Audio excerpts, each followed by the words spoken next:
you know what you should never do is you should never look up how many days we've been in business and then not write it down. Oh, So 5 something, right? yeah, I think it was 5,000. Hey, does that mean 5,000 something days in business?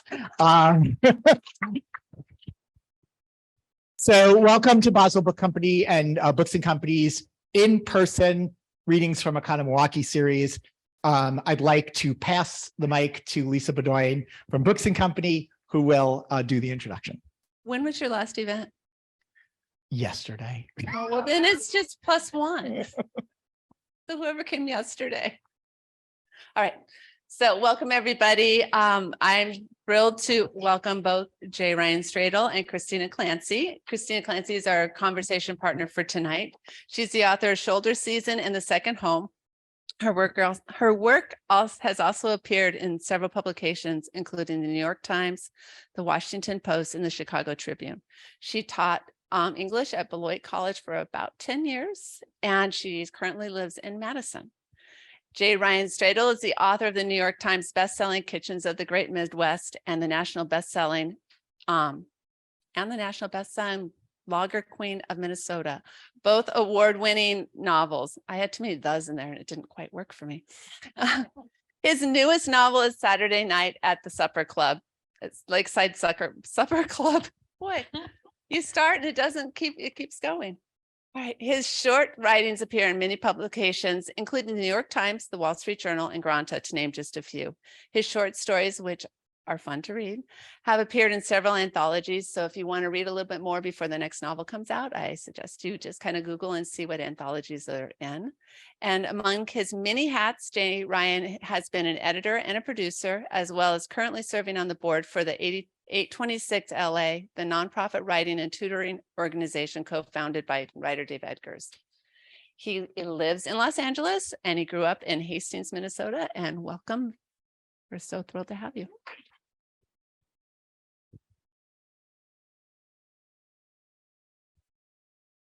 Do you want to give us an elevator pitch and then read a little bit? First of all, are there any current or former teachers or librarians? Oh, thank you. I'm here because of you. Yeah, teachers, librarians, my life. They put the right books in my hand, so this one was the baby in my hand. I forgot to do that this afternoon. We'll call it. Yeah. Yeah. Oh yeah, talking to the mic. That's right. Yes. Hello. Is this thing on? Yes. Yeah, that's right. Wow. Elevator pitch. Yeah. Saturday Night at the Lakeside Supper Club is a multi-generational Midwestern epic taking place over 100 years in the life of one supper club and the 4 generations of people who run it, love it, leave it, and decide how it fits into their life. It's the third of a Midwest set of books that have a few characters that overlap. And I feel this book, well, all my books have had themes of Midwestern food, grief. To me, this book is probably my most personal. It is about letting go of loss. It's about legacy, and it's about how it is never too late to be the parent your child needs. Oh, okay. At first I thought you had a question. Yeah. Already. Yeah. And so, yeah, I love the heck out of this book, and it took me a long time to write, or at least it felt like it, during which time I became a father for the first time. I've got a 3-year, 4-month-old son named Auden now, and the book's dedicated to him if he so chooses. Did you want to read a little bit? Yeah, That'd sure. be Yeah. great. Yeah. Hold your book or Yeah. anything? I think I can do it. Okay. Yeah. All right. Without telling you anything else, I'll throw you into the deep end right here on page 242. And this orients you to the world of the book as much as any. It's a newspaper article from the Twin City Talker, Thursday, August 1st, 1996.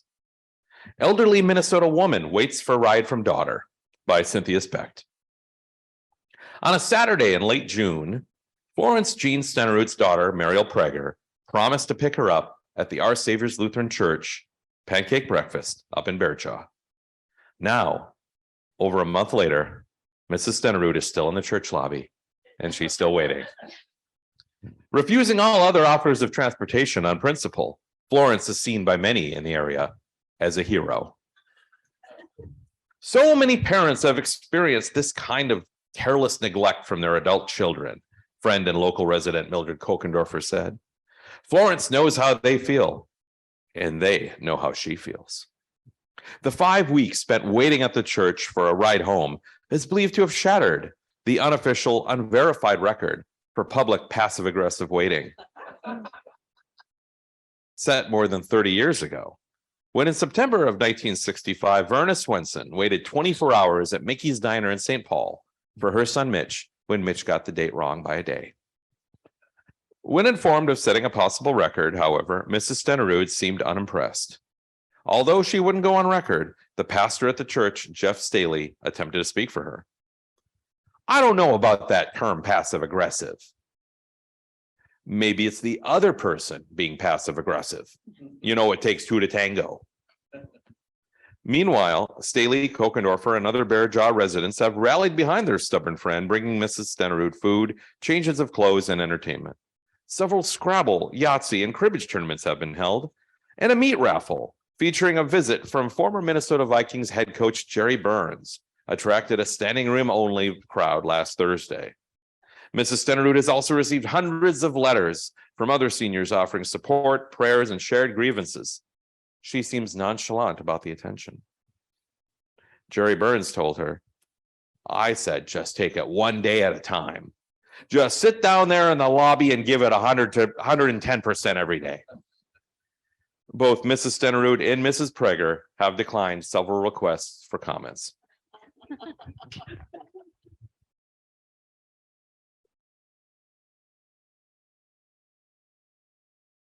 Jay Ryan. Yeah. Hi, Chris. Hi. Such a pleasure to be here. And thank you so much for taking time out on, I believe it's a Wednesday. That sounds right. Yeah, the sun's out. It's not snowing. It's not raining. And you're inside with this guy who grew up in Hastings, Minnesota. That means a lot to me. Thank you so much. And it's such a pleasure to be here with these two awesome booksellers and with this author who I consider to be the nicest author I know. Christina. Yeah. Oh, dang. No, you're nice there. Yeah. Every literary event should begin with a nice off. Yeah. Yeah. Well, I'm going to go hold the door open at Starbucks for a while. All right. This is like a Wisconsin four-way intersection. Yeah. No, you go. No, you Yeah. go. Really, you go. Yeah. Well, it's a pleasure to be here. It's really interesting to hear you read that section, because one of the fun things about going to an author event and trying to get some scoop about the book that you just read or that you're going to read is to find out about the origin story. And so something I do when I read is I often try to figure out, where did this novel start? What was the germ? Where was that seed? And that section that you read, I was guessing maybe that was the inspiration for telling this particular story, but maybe I'm wrong. Can you talk a little bit about how this story came to be and the origin story behind it? Yeah, that was part of the first section I ever wrote. In a terribly unusual move for me, I began at the beginning. Normally, I save my opening chapter for the end. After I've written everything else, I'll write the opening just to make it easier, because otherwise I'll spend months on the beginning trying to get it down. But usually with my books, I know the ending before I start, and then I start really far away from that ending. So you get a novel. Yeah, it's easy. Yeah.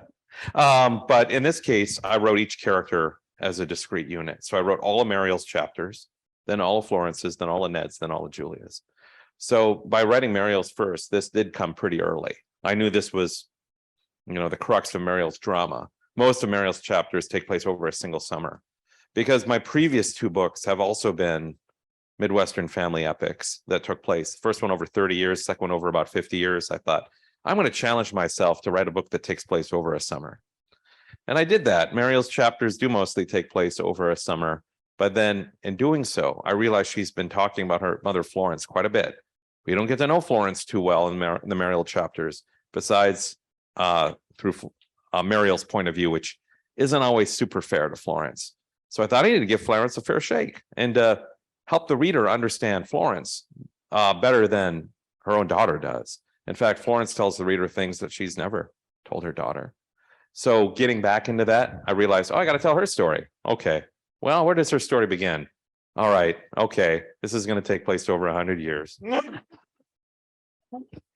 Dang. You try to get out, Yeah. Yeah, I think it's just further attempts on my side on my part to make my books unfilmable. But in the case of Florence, like I really wanted to give her a fair shake and to have her tell her side of the story.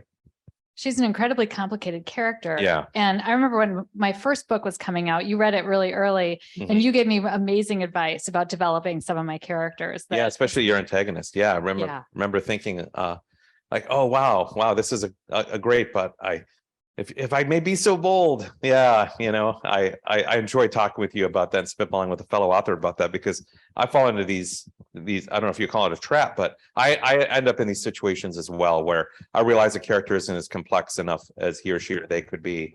And I sometimes need help to get out of that. I'm sorry, since most of us have read the first book, what did you get her to change? Oh, why don't you say it, Chris? Oh, well, so in my first book, there's this character named Anthony who's really bad. And you said he's a little bit of a straw man, like give him a little bit more dimension. And the reason that it got picked up for film is because of Anthony. Because Nikolai Coster-Waldau, who's in Game of Thrones, he was looking for a role to play where he could play a really complicated antagonist. And it's because of you, I give you total credit. So that's all. Thank you. You did the writing. Yeah. Yeah. Wow. Yeah. And I just want to say Florence is a masterclass in the complicated character. Like you just feel every emotion about Florence, and she seems just incredibly human. She jumps off the page. I can also say this about Florence. So far, many readers have come up to me and said, I have a Florence in my life. I know Florence. No one has come up to me and said, I'm Florence.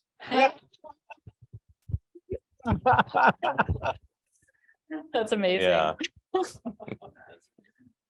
I was curious. So if you didn't, so it's a mother, it's actually a parent and child story. Yeah. Very much, as you said in the opening, legacy. And so we've got Florence, we've got Marielle's husband, Ned, and the fourth person is Julia with Next Generation. Yeah. Would you, if you had written, you have a lot of really great side characters, but we really don't get their perspective. Did you have any desire? Did you have any need, which maybe you repressed, to give any of them their voice the way Florence screamed for hers? Oh, I would have loved to, but 1,000-page books are. Yeah, exactly. Yeah, the book was getting long enough already.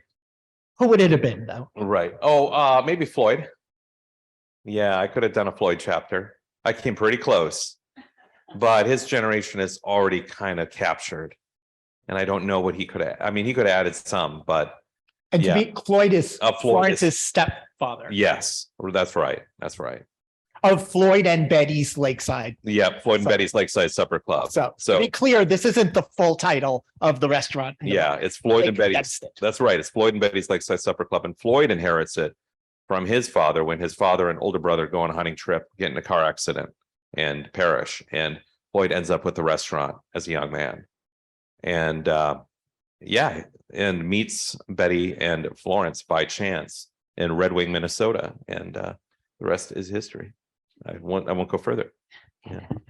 And it's during the Depression that they meet too, which really sort of alters the forward motion of both Betty and Florence. Do you want to talk about starting there and then ending up in the abundance of the current times? Oh yeah, absolutely. I mean, there was a few reasons for starting that character arc during the Depression. One, because that's when a lot of supper clubs were emerging or transitioning out of becoming speakeasies, if they existed yet. And, it's still about a decade away from them calling themselves supper clubs, but they were on that track. And so that's their origin. But also, I wanted to put Florence in a situation where, she was hand to mouth, literally, like not knowing where her next meal would come from. And put her in a situation where she would know where her next meal is coming from every day and be incredibly ungrateful and unappreciative of it. Yeah. Because of the circumstances surrounding it. Yeah. And we talk about it being a lot about loss, and her loss was the loss of a space. And Yes. she carries that place, and the place you make place so relevant. Yeah, in that. absolutely. Yeah. Yeah, everybody in this book wants something, of course. And what Florence wants is in the past, and that's always a tough lodestone to put around a character's neck, is as if their wish is to retrieve something. And for her, what she wants to retrieve is this sense of security and home and safety, like very base level, like bottom of Maslow's hierarchy kind of need. And that for her was her childhood home. And it still exists in the book, and she knows she could buy it someday. And she spends most of the book scheming to do that. Yeah. Grand Avenue in St. Paul. just Yeah, to be it's on clear. Grand Avenue. Yeah. If you yeah. know your Minnesota. Absolutely. I think Grand Avenue shows up in all my books. Yeah. Yeah. I went there a lot as a kid. It was where I had my first Thai food, first North African food, probably first sushi, Fujiya, first Southern food at Dixie's, first Greek food at the Acropole Inn. I'm sorry if like anyone here is not from St. Paul. But yeah, I mean, I was also the kind of kid that when I had a driver, by the time I had a driver's license, I had a list of restaurants I wanted to go to. Yeah, that's how I chose to spend my disposable income growing up, was eating out, having interesting food. Yeah. And so it continues to motivate my work. I had my first couscous on Grand Avenue in Oh, St. yeah? Paul. Yeah. So I feel like maybe we were at Oh, the yeah. same restaurant at the same time. Yeah. But speaking of restaurants, Oh, also really quick, I also enjoyed Cafe Latte, oh yeah. which my mom called Cafe Latte Da. Oh yeah. And the Yeah. Lotus. Remember? Oh yeah, of course, of Vietnamese course. food? Yeah, Lotus was great. Yeah, that was my first Vietnamese food. You know, it's really interesting we're having this conversation because the book is very nostalgic about supper clubs, and they're not just restaurants. They represent a way of life and a kind of time that doesn't exist. And you write a lot about how they're like underused later, you know, they have to worry about staying in business and how their dining habits have changed. And I think because of that, there's so much nostalgia in the book for like a better time. And yet the restaurants are also seen as kind of a limiting factor because the people who inherit them either want them or don't. And they really anchor them to a place in a way that maybe they're excited about, or maybe they resist. And I wonder if you could just kind of talk about like those, like if there's maybe a high watermark for certain places and a certain time in northern Minnesota, a kind of like lake life that we're still nostalgic about that we can't quite recapture. Yeah, I think that's true. And I tried to capture it in this book. You know, a lot of Minnesotans, a lot of people in the northern Midwest who have gone on family trips up to Lake Country often have a supper club as part of that trip, either to or from or while they're there. Yeah, to me, it's a really indelible part of the northern Midwest and can't really be found anywhere else. So to set a book in a supper club is to make it really specifically regional. And that was a very intentional choice. Like, I do not want any foreign sales. Like I told, yeah. So maybe to Canada. I don't, yeah. Yeah. I bet a lot of people in the audience recognize the Yeah. relish tray. Yeah. Thanks, Troy friends. Yeah. Yeah. Thank you so much, Christy. And I feel like that's important to me. I grew up without seeing a lot of representations of the northern Midwest in fiction. And I just want to add to that conversation, even though there's a ton now, including Christy, like so many great Midwestern authors and books now. Lauren Fox, yeah, Liam, boy, these are just like, are just in the room. Yeah. Invited them all. Yeah, yeah. Yeah. And that's it. Those are the only good Midwestern authors. Yeah. Wendy Wimmer. Yeah. Oh, yeah. Oh, yeah. Wendy. Yeah. And so I feel like I want to add to that conversation. I want to write about the people I grew up with and see them on the shelves too. Yeah. We have a bookseller who writes a periodic blog post about Minnesota writers only. Oh, He has a song that goes with it, but he doesn't work evenings because he doesn't drive. So we'll have to send you a tape of it. oh, yeah. Yeah. Thank you. One of the things that's interesting about what Christy said is that you taught, there is this kind of past and holding back in the past and representing a time, but I feel like this book especially sort of moves towards the future in the way that it is inclusive about different kinds of people, that Minnesota nice, Minnesota culture, the Midwest is not just for the traditional white people who in the small towns. And I thought that was to me, a really important part of the book. Yeah, Absolutely. That was a very conscious decision on my part too, to end the book that way. Yeah. You know, also thinking about notions of legacy, because I became a father for the first time while writing this book. You know, I guess I'd always sort of assumed that when I died, someone would have to gather all my stuff and burn it in the backyard. And now now I know who's going to do that. Yeah. Poor kid. And we tried really hard to have a kid for a long time, and that struggles in this book too. So trigger warning or content warning. There's a lot of talk of infertility and IVF and so on in this book. So that was my experience, and I put that in here because I also wasn't reading that. I certainly had never read a male writer write about male infertility, IVF. You know, I needed that as a reader, and so here you go. I mean, like now I wrote the book I needed, but also thinking, oh, I got a lot of nerve bringing a kid into this world. You know, it's not the best version of itself it could be, and so I just want to do my best to equip my son to create an ecology that he can shine in, you know, and let him reveal himself to me. But also help make this world into a place that's a better fit for him, you know, going forward. And that might mean a wholesale rejection, a lot of things I value and nostalgic for. Because when you look at past generations, a lot of things they were nostalgic for, we consider immoral or downright destructive now. And so a lot of what we consider to be like pretty dang cool is going to be, oh yeah, you know, like 15-minute showers, you know.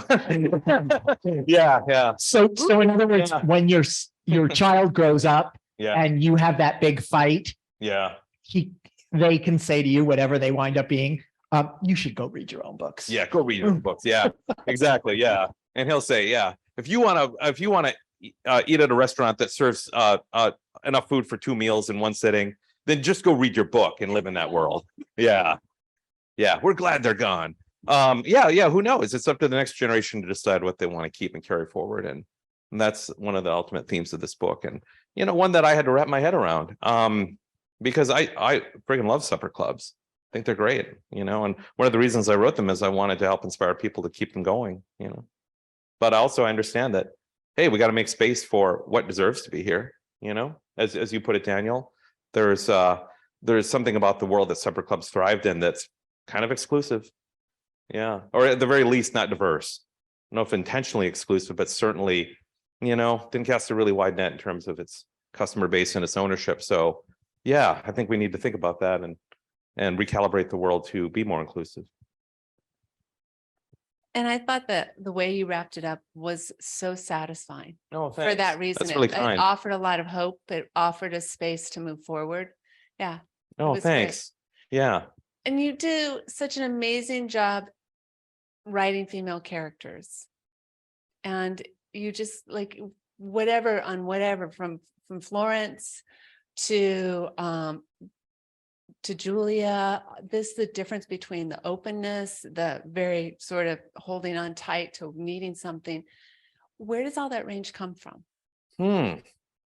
Boy, they just kind of come into my head. I mean, maybe you can talk about this too, Christy. Like, I often feel lucky enough once I get going on a project, these characters just leap into my skull, and like Florence and Julia both like leapt out like Athena, just fully armed, ready for battle, fully grown. And they told me exactly who they were and what they wanted and how they wanted it. And their voices just came very natural to me. Mariel is like 80% my mom. So that was easy in a different way. Yeah, just like sitting down and thinking about her and putting her in this book as a means of communicating with her and keeping her alive. She passed away in 2005. So as far as I know, she hasn't read this book. But she's in it, you know. The neat thing was like my box of author books from my publisher arrived on the 18th anniversary of her death. Yeah. I was like, well, she's no longer here, but here she is, you know. And then Ned is kind of like me, like someone who does not deserve to inherit a CEO job at a major corporation that manages chain restaurants. I would be very bad at it as Ned is. And so that was easy in a different way. Just putting myself in his shoes. Like, I'm the heir. I'm the oldest son in a patriarchal environment. And I don't want to be, you know, wish it wasn't me. Yeah. So that's how those characters fell into place. And yeah, I feel like yeah, they together they told the story that I wanted.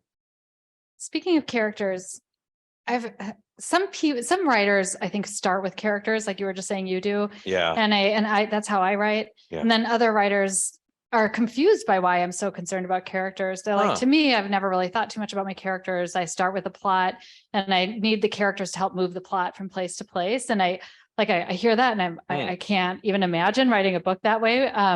But plot, I think when you start with the characters, sometimes they do drive the plot, and yet the plot might not go where you need it to go. Or I think plot can be kind of hard. And one thing I love about this book is I don't feel like I'm being dragged through the plot. I don't feel like you're following a sort of formula that like you have a pinch point, you have a climax, and that a lot of writers kind of follow. It's called Save the Cat. Yeah, I've heard about writers. Yeah. And I wonder, what sort of plot trouble did you get in with this book, or did you always did it just write itself and you knew where to go? Oh, I got into trouble because I overwrite, as you know, Christy, I write like 550 or 600 page first draft. So yeah, my editor, Pam Dorman, told me we're not publishing a 120,000 word novel, so you're going to have to figure it out, on your own, kid too. I'm not telling you what to cut. You decide. Yeah. Yeah. I mean, she does tell me when things are working and things aren't working, but I don't think she really likes to give kind of fine point procedural direction to writers when they're still processing their narrative. Yeah, which I respect, because she doesn't want to get in the way of telling the story or tell me what to write or how to write it. But that said, yeah, that's a lot of work. I sit there thinking, okay, I got to cut a novel's worth of material out of this, and where is that going to be? So where am I being repetitive is usually the first thing. Yeah. What's a scene that doesn't, that ends in the same place where it started? Okay, then why does that scene have to exist? Yeah. Or I often have too many characters. That's my biggest bugaboo. When I was in third grade, I wrote a story called The Party for my teacher, Nancy Teckham. And it was the first time I got an A in creative writing. And it was, my heart goes out to her. Like, that was a real generous thing that she did, because it was an 11-page story written single-spaced in pencil on lined paper. And the first 7 pages were a list of people invited to the party. And so from a young age, I had this incredible urge to overpopulate. Yeah. Yeah. And so, like, imagine, a Russian novelist without plot. Yeah. Just character. Yeah. You're going to tell us was there a particular character that, can you remember somebody that you cut out that you kind of like? Not from your childhood. Oh, yeah. From this book. Or somebody who has like a ghost appearance, like they're there, but they were much more fleshed out. Oh, yeah, sure. There's a character named Charles Webb Ford, who is the in-house counsel for Jorby's, which is based on Perkins, more or less. It's the chain restaurant that Ned's family is from, Muriel's husband. And Charles Webb Ford is named after these really annoying neighbors of mine and their terrible loud dog, Charlie, and their last names were Webb and Ford. Yeah.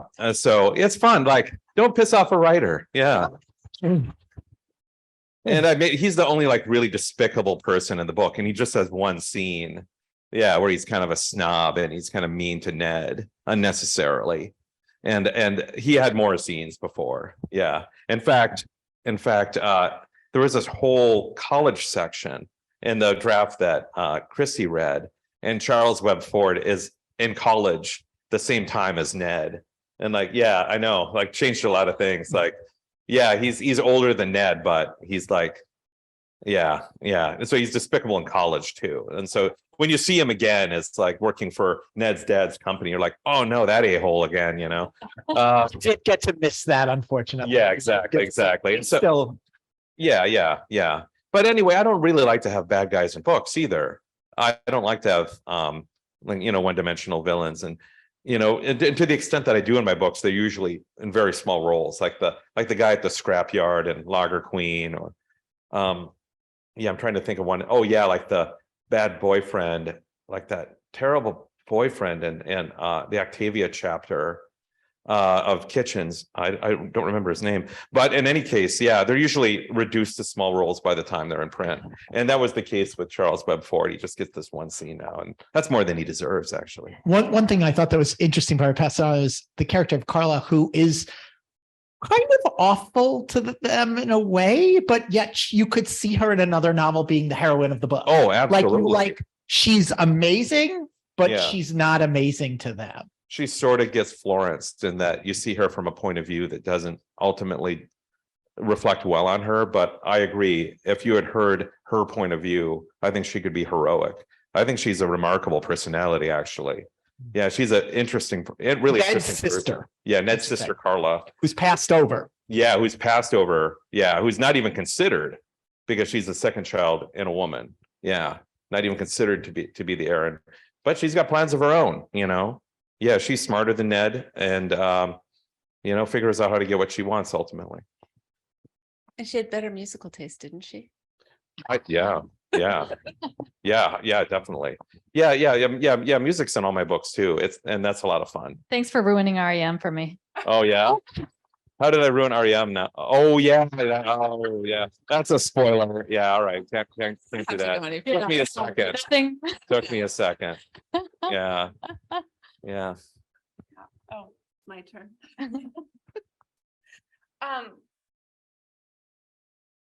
Well, I don't know where to go. I'm really fascinated on how you did the small, you centered it in the supper club, and you also brought in the chain and the dynamic between the two at the same time, of the dynamic between Ned and his sister, Mm-hmm. and where that landed them. Yeah. I just want to say that you seem very interested in the David versus Goliath. Yes, Yeah, exactly. I guess That's so. exactly it. I guess so. Yeah, because I've seen it happen in my own town and a lot of other towns. I grew up in Hastings, Minnesota, and there used to be 3 supper clubs within 20-minute drive. Now there's just one. And when the Applebee's came to town, people literally said, now we're a real town. You know, and I've seen that in other towns with far less interesting restaurants. A friend of mine from college reminded me, oh, wow, when Subway came to town, we were like, we're a real town, you know? Yeah, it's so weird that having the imprimatur of some kind of corporate brand lends legitimacy or recognition to a place. I mean, I get it on some level, but the proximate effect of that in Hastings was a lot of these family-run restaurants went out of business in short order. Yeah, and yeah, there's only one supper club near Hastings now, just Wiederholtz in Meesville. Yeah, and I don't think that's an accident. So yeah, I try not to have straw men in my books. And I also tried to talk about what's good about a place like Jorby's. And as a parent of a 3-year-old who only eats like 5 things, you know, when we're driving on the 5, I'm in California, so we put definite articles before our freeways. And we're on a road trip to go see friends, and we passed the Denny's. We're like, well, I'm afraid we'll have to eat lunch there because he likes their pancakes, you know. And so there's a place for places like that, you know, in terms of price point, family agreeability. But on the whole, I don't think it's, unfortunately, I don't make it a real puzzle for the reader to guess which side I'm on. I'm always going to be a fan of the indie bookstore, the mom and pop cafe, the family owned restaurant, because that's the world I want to live in. And God damn it, you know, yeah, thanks. If I'm going to sit in a room for almost 4 years and live in a fantasy world of my own devising, it's going to be the one I like. Yeah. Yeah. Someone once accused me of writing utopian literature, and I said, I'll take it. Yeah. That's my utopia. That's a perfect segue to my question. Because even though you do represent sort of a certain utopia in your books, all 3 of them, this book in particular has some scenes that are incredibly heartbreaking. Yeah. And I wonder, did you ever think about maybe pulling back on the heartbreak, or did you go full throttle forward? Like, I'm just going to go. Because I thought you wrote them so beautifully, the scenes that to me, I can't imagine the book without them, but it's also really difficult to think about what it's like for you as a writer to write those scenes. They were incredibly difficult to write and edit. There was one scene in particular that I would just take a day. I would set aside a day to work on it every time. And Brooke could always tell, my partner could always tell when I'd been working on that scene. But I had to have it. I mean, I wrote my first book largely as a means of addressing the grief I'd ignored over losing my mom. I'd set it aside for a long time. Finally had a writing teacher who said, once you start writing about the things you care about, your work's going to get a lot better.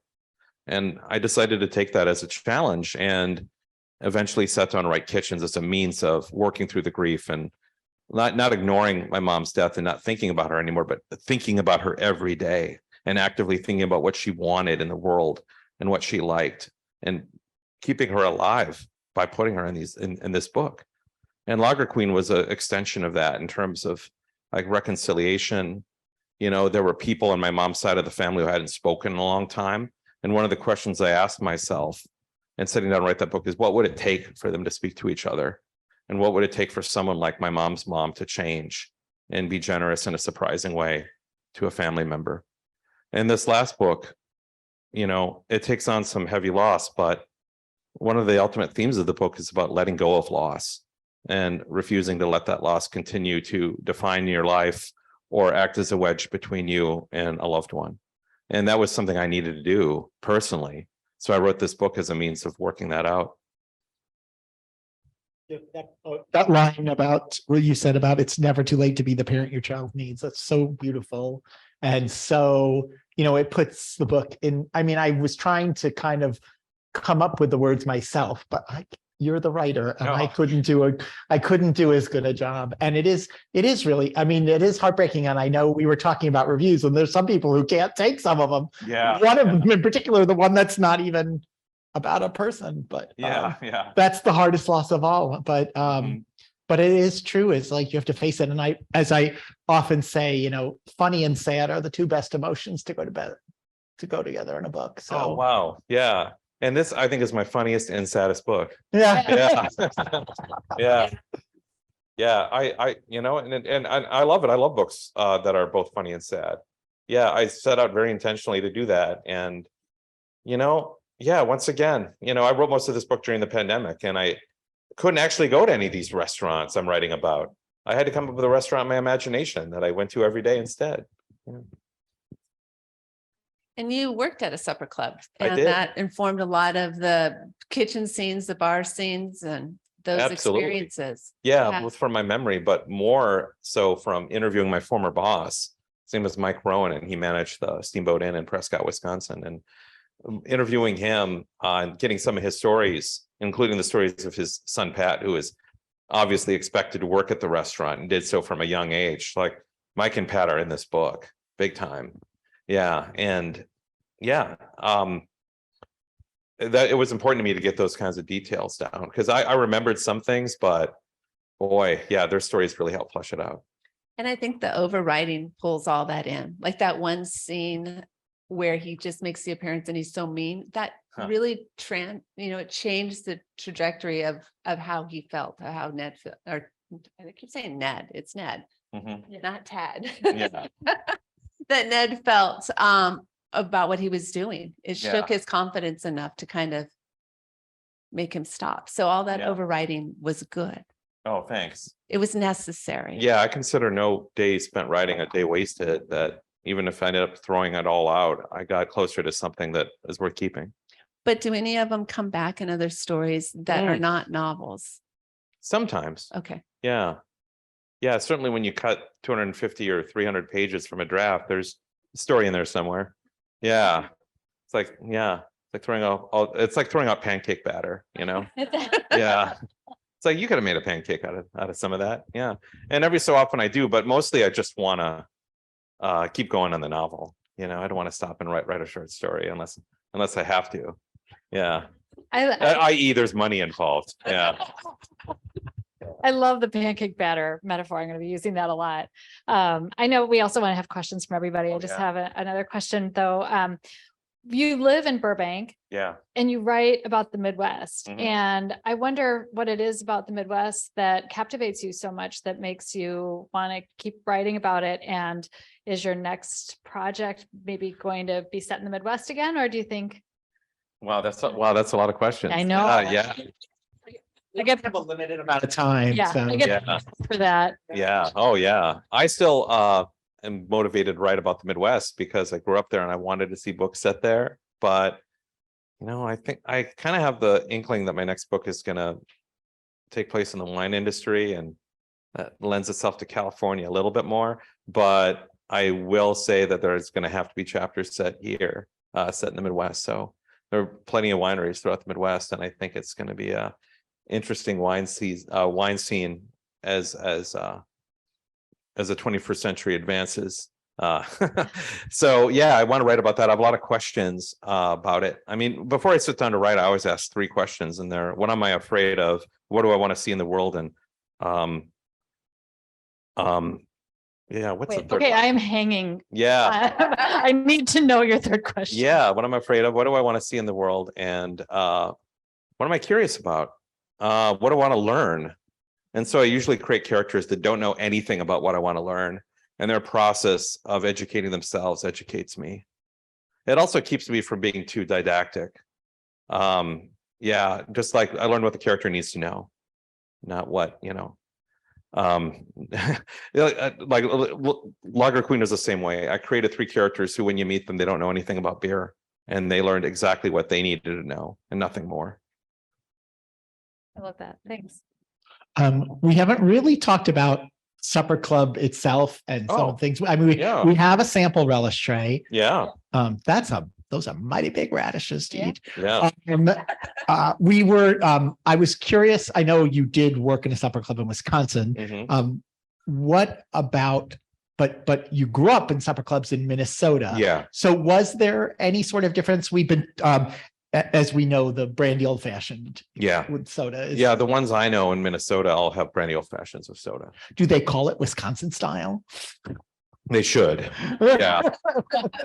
Yeah, as an homage to the inventor. But yeah, no, I will say that they don't call them brandy old fashions. They're just old fashions. Sorry. If you want something besides brandy, you've got to request it. Yeah, like brandy old fashioned is like saying fast race car or wet rain. Yeah.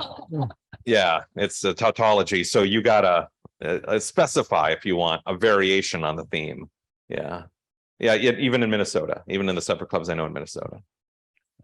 And any other differences are between the Not, two? you know what? Not in my experience, but I'm sure there are. Probably the further west you go in Minnesota, closer you get to the Dakotas, they're probably, yeah, maybe.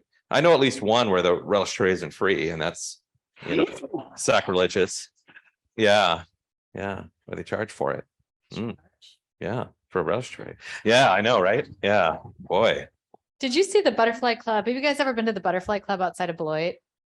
It's legendary. It's a super old fashioned Oh, yeah. supper club, and somebody opened one in Soho. What? In New York. They wanted to bring it to New York, and it didn't do very well. It didn't last very long. But there, for a while, there was a Butterfly Club that was owned by one of the owners of the Butterfly Club in Beloit, right, Wild. in Manhattan. Yeah, You know yeah. why it failed? Why? Because they didn't say, when do you want your grass? Yes. Right. That's right. That's right. That's one of the things I learned interviewing a supper club owner is you don't ask the table if they want grasshoppers. You ask the table when they want grasshoppers. And that supper club owner said, yeah, that's how I put my daughter through college. Grasshopper money. But yeah, didn't Turks Inn from Hayward, Wisconsin decamp to Brooklyn or thereabouts as well? I mean, at the very least, I mean, not literally. I mean, the owner's daughter sold it, but a lot of the props, the signage and stuff like that was bought and moved to New York too. Huh. And they tried to reconstitute the Turks Inn in New York, same kind of thing. I don't know how it did, but yeah, it's interesting that there's this, I don't know if it's nostalgia or just, I don't know, theft. Yeah. But yeah, those New Yorkers are interested in supper clubs, aren't they? Do you talk to people who just cannot relate at all to a supper club? Like Oh, sure. I can't even imagine not being able to relate to the world. Like it's so ingrained in our culture. Let me go ahead and ask this of this room. Who here knows what we've been talking about when we say the term supper club? Yes. Yeah. Because I was going to say, like, I've had to define that I just did a whole week of events in California where that was a boiled in question. Yeah. And people still didn't get it, like what again? Yeah. It's a good question. It is. How do you answer? It's so many things.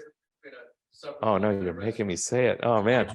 Yeah. It's good practice. I appreciate the question because I need to practice and troubleshoot this for me. You yell out if I'm getting it wrong. But to me, well, first of all, it's an experience. They're always in buildings that to me feel like they're both out of time. It's it's the kind of restaurant you go into where because of virtue of getting the free relish tray, you feel more like a guest in someone's home. I think you're made to feel as opposed to just a customer in a transactional relationship. And that goes all the way through to the fact that it's very, they're not going to wave the bill under your nose. Historically, it's been the kind of restaurant where you just go to spend an evening, like a whole night. There used to be, and still are in some places, live music and dancing at supper clubs. Usually they're the best restaurant in the area in terms of quality and quality. Well, did I say quality and quality? All right, yeah. Quality squared. Yeah, yeah. Quality and quantity, exactly, because they're also going to serve the most generous portions, all the way, from the basket of bread, the free relish tray, the salad bar. You're going to be full before you get that platter of prime rib that is less a meal and more of a friendly opponent. And then after that, you're expected to have dessert and grasshoppers. How do you walk out of there? But like one of my characters say, like the goal of her supper club is to have people leave feeling happier than they were coming in. And I think most people who go to a supper club feel that way. It's a special place. It's a restaurant where people choose to spend the most momentous and significant nights of their lives. And and that was definitely the case with me. Like when my great grandmother came to town, when I graduated from high school, when my parents' wedding anniversaries were all spent at the supper club, because it's where you went to eat good food and be happy and be relaxed among your friends and neighbors. Yeah, that's a really long way of answering the question, but I tried to cover all the bases. Yeah. We should probably do a few questions before we break. One of us has to repeat them. Christy, you have the nicest voice. Okay. Does anyone have any questions? Yeah, Barb. So you love food. Are Yeah. you a cook? And if you are, what's your specialty? I'm a shaky cook. I'm a enthusiastic end user of food. Yeah. Wait, I like the in-app purchases. I'm just going to repeat the question really quickly, just in case anyone couldn't hear it. But you love food. Are you Yeah. a good cook? And what do you cook? Yeah, probably my favorite thing. I did experiment a lot more during the pandemic in terms of cooking, especially Ottolenghi and yeah, we went through a phase where we're trying to make one pot meals, and he's got some really good ones. But I'm trying to think of favorite things to make. I really love fish, like my favorite meal in the world is fish, peas, and rice. And it's actually the one adult meal my son eats too. So I make a lot of fish, peas, and rice, usually salmon, usually grilled salmon or baked salmon. And I change the preparation style. Yeah. But it's super easy. And finally, normally we're just serving our son pancakes or spaghetti with nothing on it, or udon noodles with nothing on it. And then when we make fish, peas, and rice, he goes, "Oh, yeah," he's all about it. And so I think that's my favorite meal to make right now. It's my favorite meal from childhood. What do you do to the peas? Oh, I just, boil them. I just on the pan. I don't microwave them. Okay. Yeah, I boil water and I usually know every so often I add garlic or something to them, or, season them with some spice I'm trying to try out, or but most of the time I just leave them alone. I just like peas, and the rice is usually pretty boring too. Sometimes they get like that jade pearl rice from Whole Foods or something, but most of the time it's just arborio. Yeah, it's nothing crazy. It's just a really simple meal. I just could eat it all the time. Yeah. Anyhow, I did learn how to make like the kind of buttermilk chicken you can put in the oven. It comes out looking like a Looney Tunes chicken. Just these perfectly glazed chicken. Yeah, to the point that I'd rather have that than turkey for Thanksgiving. I know that's sacrilegious, but I really got into making buttermilk chicken. I got into making different kinds of fish, usually salmon or branzino. But overall, I'm a really boring cook. I just make really simple staple meals, for myself and my family, and it's not too adventurous. Yeah, thank you though. Who else has a question?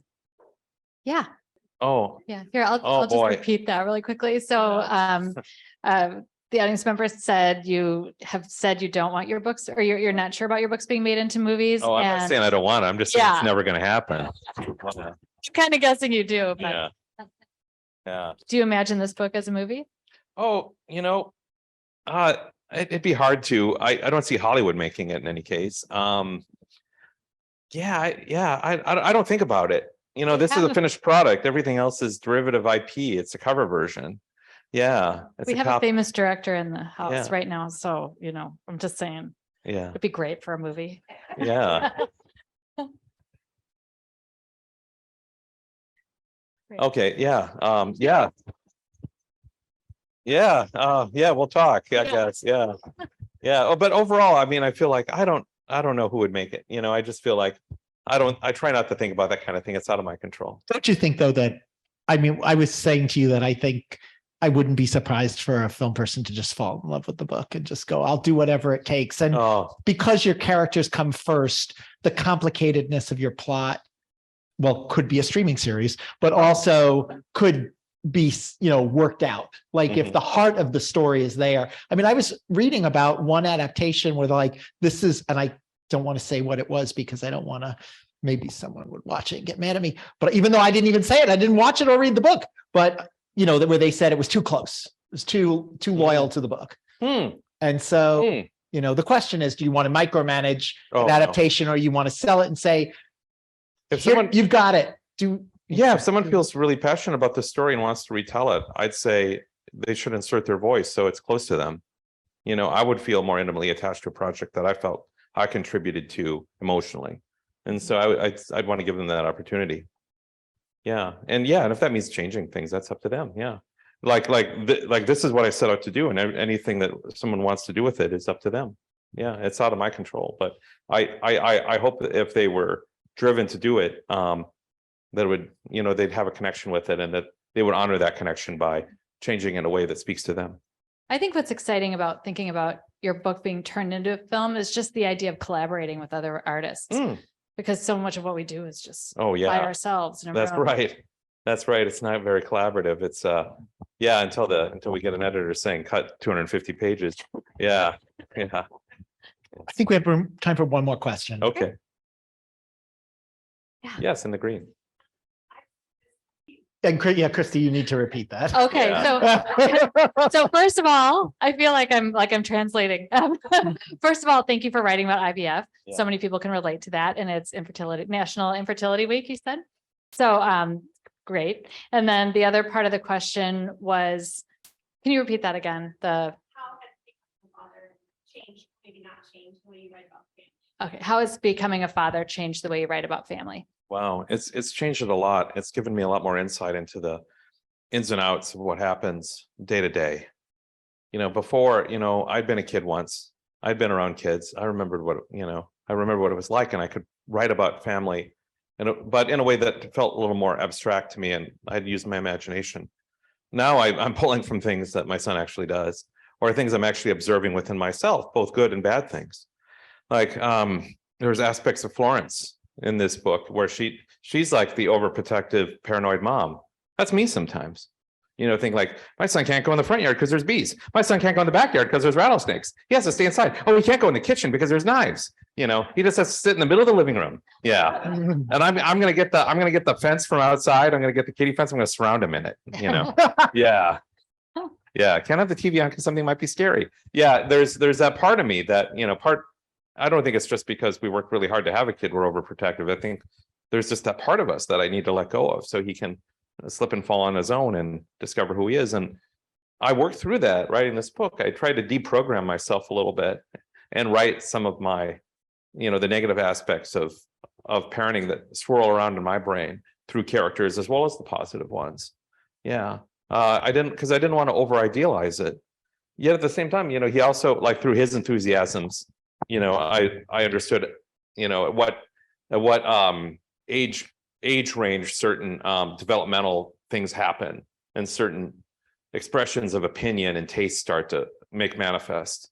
And that was fun to actually kind of put my son's favorite book, in the novel as a little kid's favorite book and so on.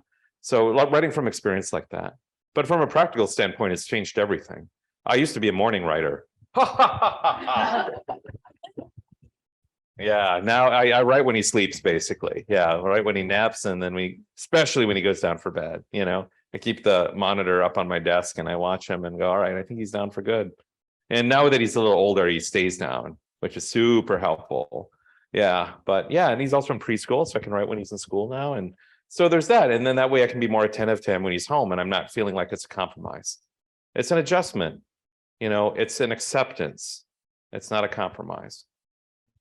That's so refreshing after all the male writers you hear about when you're growing up, of just like going and writing all day long and somebody else takes care of I have all a partner who's had a full-time job, Yeah. like most of the time since he's been born. So, and like, and that idea is like, I'm a writer. I'm the stay-at-home dad, I don't have to be anywhere else. And a good part of his infancy, I shared the office with him, when Brooke was at work, I'd be rocking with my foot. We had one of these little baby Bjorn things, that's like I don't know, it's like a diagonal black swing kind of, or a seat that is just it's all manual, it's all analog. There's no batteries or anything in it. You just rock it with your foot. And I would do that with my left foot. I was writing, remember that. It felt like being a drummer. Yeah. Yeah. That's such a wonderful thing to think about while you're reading Jay Ryan's amazing book. Yeah, there he is. And he would, wake up and break my flow. Yeah. Like, oh, yeah. But then I'd look at him and go, oh, yeah. Well, look at this guy. He's a miracle. I'm so grateful he found us. That's what I tell him every day. I was like, so glad you found us. You found your way into our lives. And I just want to be like I set out for my characters, be the best parent I can for him and help him shine. Do you have any book recommendations for us? Oh God, yeah. Let me start with a book I recently finished. It was They're Gonna Love You by Meg Howry. It's an excellent book written by a woman I know who doesn't have a college degree, an MFA, or doesn't even have a conventional high school diploma. She's from Indiana and she went to an arts performing high school and ended up becoming a professional ballet dancer until her late 30s and wrote this wonderful book. It's actually her fourth book set in the world of ballet, and it's remarkable. There's not a hair out of place. I love this book. They're Gonna Love You by Meg Howry. It's set in 80s New York in the world of ballet. Yeah, and another book that I consider to be really underrated, it came out during the pandemic, is Share Me and Major Whittlesey by Kathleen Rooney. You might know her as the author of Lillian Boxfish Takes a Walk. Well, yeah, this excellent World War I novel, because it came out in the pandemic, didn't get the attention I felt it deserved. Once again, there's not a hair out of place in this book. I just love this book. One of my favorite reads in a long time. And I thought, I told Kathleen, I said, I'm going to talk about this book for a long time. And here I am talking about it again. I don't even like World War I. I'm not really into historical fiction, and she made me friggin' love it. It is partly through the eyes of a pigeon. Oh yeah, that helped a lot. Yeah. If a pigeon's talking about World War I. Yeah, that's a completely different story. Absolutely. Oh yeah, and then finally Love and Saffron by Kim Fay. If you like food writing, isn't that a lovely book? I friggin' love that book. You can read it in one day, but you wish you hadn't. You wish you stretched it out a little bit more, like a supper club meal. You wish you took some home and saved some for the next day. Yeah, lovely book. And don't forget about Second Home and Shoulder Season. Oh, if that's you both for itself. have it. No, I'm just like, this is part of my closing. Oh yeah. So yeah. yes, we know Yeah. you. I didn't want to step you on know your lines. Yeah, Yes. exactly. Yeah. And we are very grateful to Christina Clancy for doing the conversation with us. Always a pleasure. Thank you. We have copies of Saturday Night Lakeside Supper Club and a few copies of Kitchens of the Great Midwest and the Lager Queen of Minnesota as well. We'll be signing up there. We have to take the store apart. So please follow us to the front, buy your book at the front desk. Thank you all for coming. We wouldn't have Thank a bookstore you. without you. Thank you so much. Okay, see you at another event.